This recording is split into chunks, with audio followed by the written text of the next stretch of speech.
Welcome back. I want to talk a little bit about pride and this wonderful saying, pride goes before the fall. Why does that work? What is happening that creates those circumstances? Because I'm sure you've seen this in your life. I've certainly seen it in my own, and I've seen it in others' lives, that this is so true. You can see it over and over again. That state of pride automatically leads to a fall. So how's that working? How can we avoid that? Let's get into it.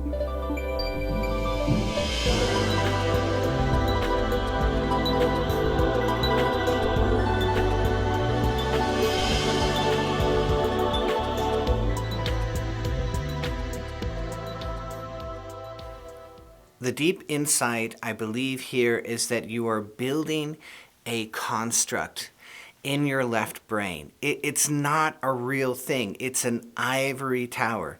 First of all, the pride is coming out of fear. It's a fear that I am not enough.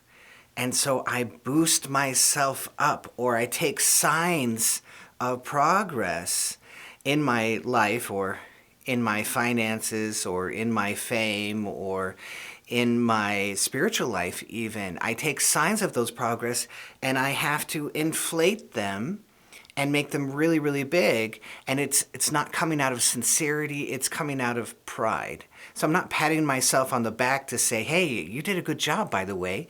No, I'm building myself up because I'm afraid I'm not enough.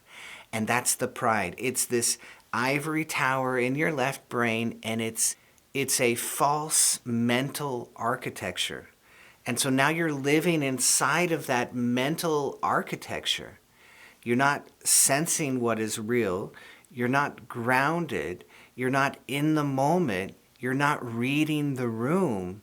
You're caught up in your fear and your inflation to hide from that fear. So you're not actually here. You're all up in the left brain story, in some kind of ivory tower. And ivory towers always come crashing down because they're not based on reality. And at some point, that bubble is going to meet the road and pop. And that's the fall. We don't like the fall. The fall is very uncomfortable, but it does something wonderful. It grounds us again. And it reminds us, I don't think I should build these ivory towers. I think I should stay close to reality, close to sensing what is actually happening, close to being humble, close to surrender, close to not inflating myself. Now, there's a flip side to that coin where I put myself down. Again, ivory tower, it's false, it's not real, and it causes a mental spiral downwards. We're not talking about that either. So what I'm proposing is that we be honest on both sides of the coin. Here are my strengths, here are my weaknesses. You don't have to go around and share these with everybody, it's not their business. But if you can't do that for yourself, here are my strengths, here are my weaknesses. These are the things that I'm working on. If you can't honestly do either one of those, something is off. We have fears that we need to address.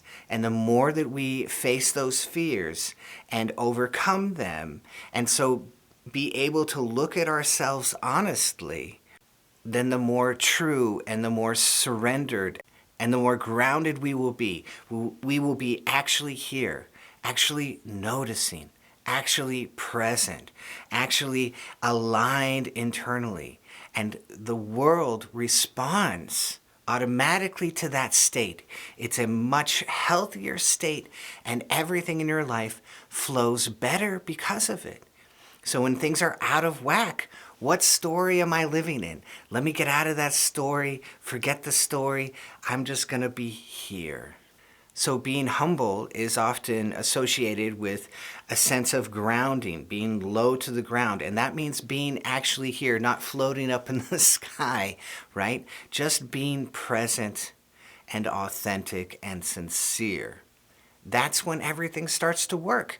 For example, I don't place ohms up into the sky. I place ohms right here, and that's when the Om Japa really works.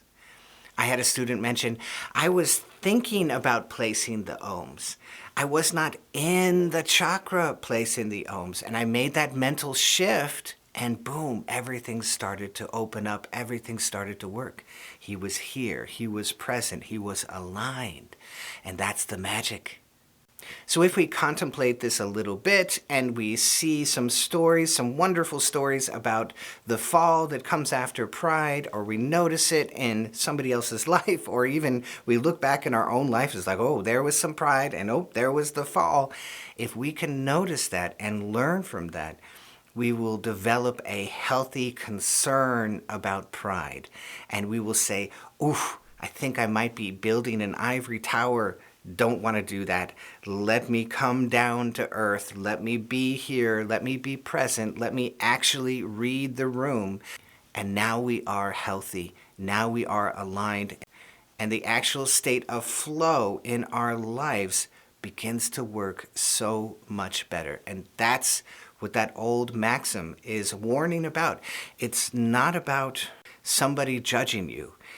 Not at all. No, it's just common sense.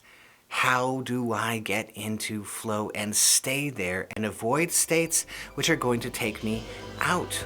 So hope you loved this. If you did, be sure to hit that bell down below so I can see all of you next time.